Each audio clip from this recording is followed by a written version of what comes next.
ఓం నమో వెంకటేశాయ. పాకిస్తాన్కు భారత్కు యుద్ధం వస్తుందా రాదా అనే ప్రశ్న చాలామందికి ఉండింది. నాకు తెలిసి ఇంత క్లియర్గా చెప్పింది నేను ఒక్కడనే. పాకిస్తాన్కు ఇండియాకు యుద్ధం వస్తుంది, యుద్ధ వాతావరణం ఉంటుంది షష్టగ్రహ కూటమి వల్ల అని చెప్పడం జరిగింది. సో ఇప్పుడు జరుగుతున్నటువంటి చర్చ ఏమిటి అంటే, ఈ నెల 2025 30వ తేదీ నుండి మే 30వ తేదీ నుండి మహాభారత కాలంలో ఉన్నటువంటి గ్రహాల యొక్క కూటమి ఏర్పడుతుంది అని చాలామంది మాట్లాడుతూ ఉన్నారు. సో దాని సంగతి ఏందో ఒకసారి చూసే ప్రయత్నం చేద్దాం, విశ్లేషిద్దాం. సో ఇప్పుడు మనం మాట్లాడుకుంటుంది ఇది 30వ తారీఖు 2025. సో మీరు అబ్జర్వ్ చేస్తే కనుక రాహువు కేతువు మధ్యలో శుక్ర శని రవి బుధులు చంద్ర గురువులు కుజుడు కేతువు. సో ఓవరాల్గా తీసుకుంటే మీరు అబ్జర్వ్ చేయండి కాంబినేషన్ ఎలా విచిత్రంగా ఉందో. శుక్రుడు శని, జనరల్గా శుక్రుడు శని అనేటువంటిది దాయాదులకు సంబంధించి అంటే పాలివాళ్లకు సంబంధించినటువంటి యుద్ధాలు జరిగేటువంటి అవకాశాలు కనిపిస్తూ ఉన్నాయి.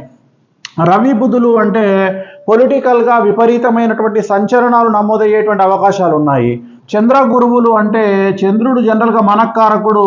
ఈ మనక్కారకుడి వల్ల చాలా పెను సంచలనాలు జరిగేటువంటి అవకాశాలు మనకు మిథునంలో చంద్ర గురువులు కాంబినేషన్ అనేది కనిపిస్తూ ఉంది. ఒకవేళ మిగిలింది చూసుకుంటే కేతువు పక్కనే కుజుడు, రాహువు పక్కనే శుక్రశని కాంబినేషన్ అనేటువంటిది కనిపిస్తూ ఉంది. మరీ ముఖ్యంగా మీనరాశిలో మీనరాశిలో శని శుక్రుల కలయిక ఇక్కడ కనిపిస్తుంది. మీనరాశిలో శని శుక్రుల కలయిక అనేది చాలా డేంజరస్ పరిస్థితి. ఇక అన్నిటికంటే అతి ముఖ్యమైనటువంటి కొన్ని విశేషాలు నేను చెప్పదలుచుకున్నా. బార్హస్పత్య మానము ప్రకారము మనకు చాంద్రమానము సౌరమానము అని ఎలాగైతే ఉంటుందో అలాగే బార్హస్పత్య మానము అని ఒక మానం ఉంటుంది. దాని ప్రకారంగా తీసుకున్నట్లయితే ఈ నెల అంటే మే 17వ తేదీ నుండి 8 సంవత్సరాల పాటు గురువు అతిచారంలోకి వెళ్తా ఉన్నాడు. సో గురువు అతిచారంలోకి వెళ్ళడం అనేటువంటిది చాలా చాలా చాలా సంచలనాత్మకమైనటువంటి విషయము.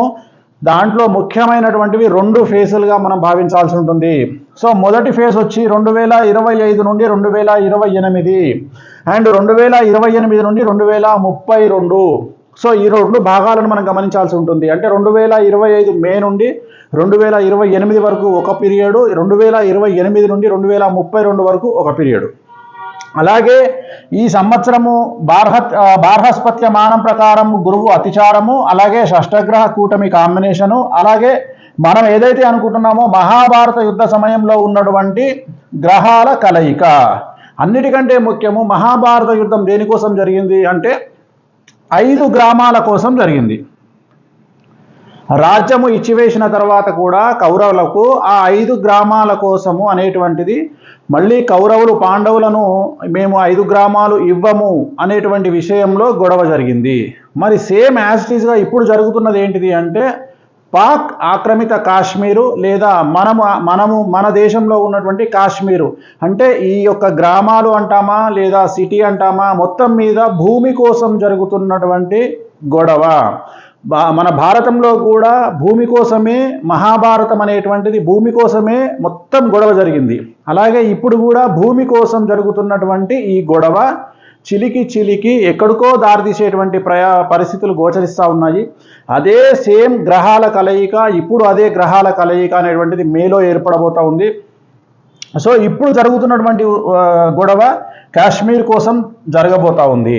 అలాగే అన్నిటికంటే ముఖ్యమైనటువంటి విషయము ప్రస్తుతం మన నరేంద్ర మోడీ గారు ప్రధానమంత్రి యొక్క నక్షత్రం అనురాధ నక్షత్రము, అలాగే ఆయనది వృశ్చిక రాశి. అలాగే పాకిస్తాన్ ప్రధానమంత్రి షెహబాజ్ షరీఫ్ ఆరుద్ర నక్షత్రము మిథున రాశి. సో మిథునము వృశ్చికాన్ని కనుక తీసుకున్నట్లయితే షష్టాష్టకాలు అవుతాయి. మిథునం నుండి వృశ్చికానికి 6, అలాగే వృశ్చికం నుండి మిథునానికి 8. సో ఇట్ ఈస్ కాల్డ్ షష్టాష్టక దోషము 6:8. నేను ఎప్పుడూ రెగ్యులర్గా చెప్తా ఉంటాను, ఇన్ని రోజులు రానటువంటి యుద్ధము, ఇన్ని రోజులు రానటువంటి గొడవ ఇప్పుడే ఎందుకు వచ్చింది. 2024లో ప్రధానమంత్రి అయినటువంటి పాకిస్తాన్ ప్రధానమంత్రి అయినటువంటి షెహబాజ్ షరీఫ్ ఆరుద్ర నక్షత్రం తర్వాతనే ఒక్కసారిగా భారత్కు పాక్కు మధ్య సంబంధాలు అనేటువంటివి దెబ్బతిన్నాయి. అలాగే ఉద్రిక్త వాతావరణం అనేటువంటిది కనిపిస్తూ ఉంది.